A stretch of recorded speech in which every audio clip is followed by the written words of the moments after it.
does language imply a major flaw amongst Muslims? Let me cook.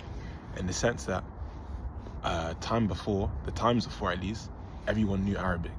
Do you know what I mean? And there was nothing bad about that. Rather, that was a good thing.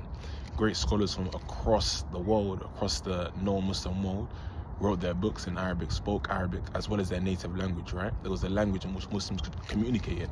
Almost like, bro, like a secret code. That's how I think about it, man. You don't even need to code switch. You can just go into Arabic. You see this on someone's head or something, you can code switch, right? Namely, I'm trying to say the names as well. Al-Bukhari, Muslim, Abu Dawood.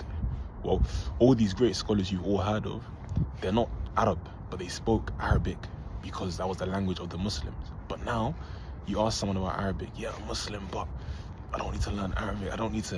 You're gonna have no connection with the Quran and Sunnah. Do you know what I mean? And it's so normalized.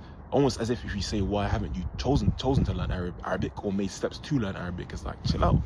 But then you look at all our friends and family coming over from India and Pakistan. Yeah, I love naming Pakistan. Yeah, Bangladesh, all these countries.